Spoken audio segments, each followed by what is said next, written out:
got another compact? Well, I think the immediate impact to tribal governments would be, we'd have to close down all of our Class 3 games, electronic games and table games. It would not affect, though, the off-track wagering compacts. It's different. That's a Class 3 game under OIGA as well. I think a ripple effect that probably doesn't get highlighted as much is I think that presents real concern to the horse racing industry as well, and the Fair Meadows Park in the way that they're funded and the way that they operate. That's an impact there. That's more folks, more jobs that would have an impact should Governor Stitt prevail in his lawsuit. What about jobs in the casinos? Would you be seeing some of those? Sorry, I've lost audio on you. Oops. I think I got moved. Sorry, guys.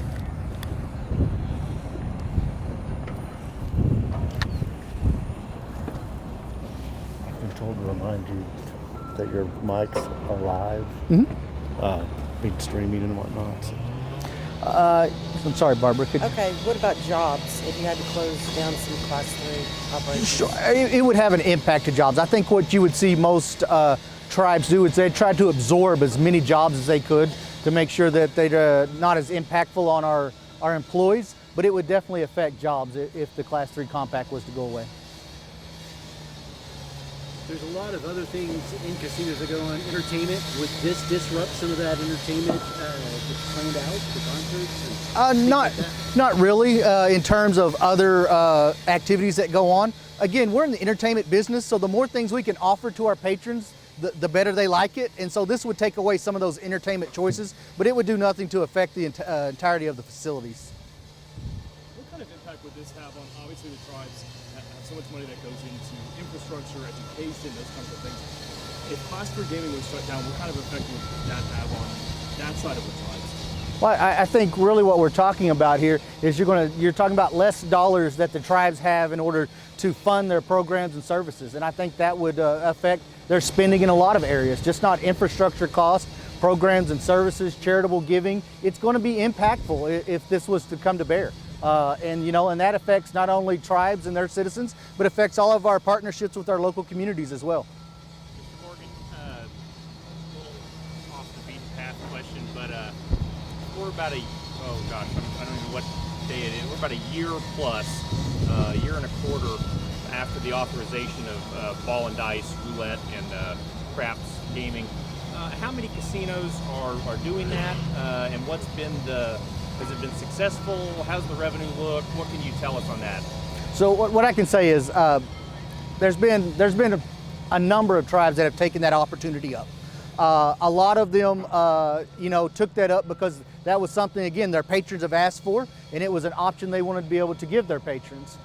If you look at some of the increases in the exclusivity payments that you've seen come from the state in the last fiscal year as compared to the previous fiscal year, you'll see an uptick in that. And I would argue that a lot of that uptick is due to the ball and dice games that we saw at the facilities getting legalized. Thank you. Hmm? Is there an approximate number of how many Class 3 slot machines are operating in Oklahoma? I think lots of people have different numbers, to be quite honest with you. All right. Yes, they're there. Is that part of the problem that the governor would be addressing?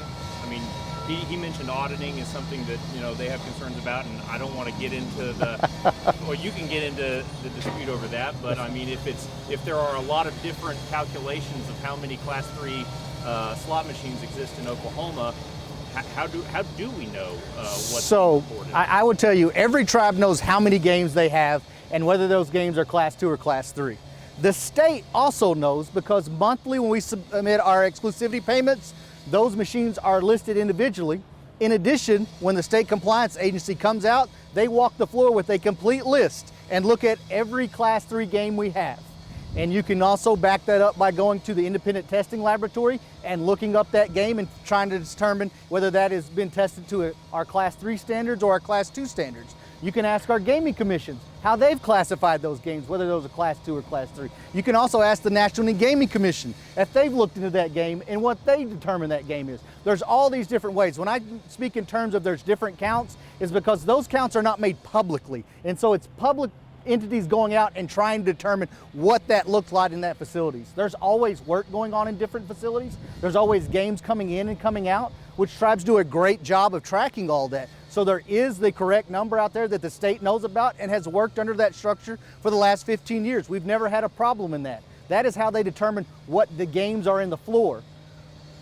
How they determine whether the correct amounts were paid is they go back and look at their monthly sheets that we send in, and then they also get an annual independent audit is called out under our compact. That independent audit addresses all that. They come in and look through all those records that tribes have that are proprietary to them, so to make sure that they are comfortable with what tribes are doing, and they send that to the state under the compact. They also do a full audit of our entire gaming operations, which is required under OIGA, that we send to the National Indian Gaming Commission. We are regulated by tribal, state, federal levels. We have all these different agencies that come look at us, and to suggest that no one knows what's going on or there's somebody trying to hide the ball is a little bit ridiculous when you talk to people in the tribal gaming industry. I mean, just this very fact that do you understand casinos are treated as banking institutions by the IRS? We meet the same requirements that you do as your local banks. I mean, that's how heavily regulated we are. Interesting. Is it your understanding that those records that you mentioned are public records that can be requested by the public and received from the state? I have no idea whether those records are public or not. I know that our compact requires us to send that information in, and we have complied with that. If do you have any problem if we got that information from the state? Do you have any problem with the state releasing it? No, I mean, if you look at their monthly reports, they make those available normally on their website. That went down in September. I was told they were switching databases. I don't know, but suddenly, you know, that information is not publicly reported. But monthly, that number of the on the exclusivity payments are given to the public to let them know exactly how much money comes in. Thank you. Were there any facts misrepresented of Governor Stitt's press conference? I think every time Governor Stitt talks about gaming compacts, he misrepresents facts. And I don't know whether he means to or not, but just getting to he loves to say contract. I don't know why, but he knows it's not a contract.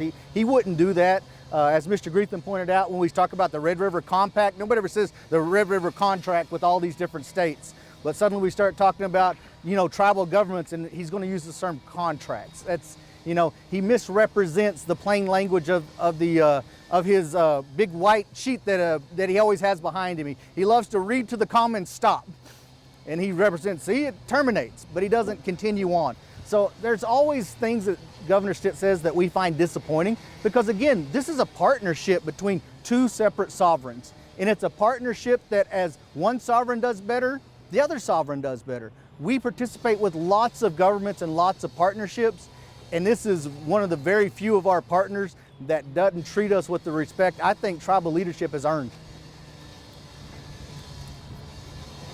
Thank you. Any questions? All right. Thank you guys. Thank you. Appreciate you so much.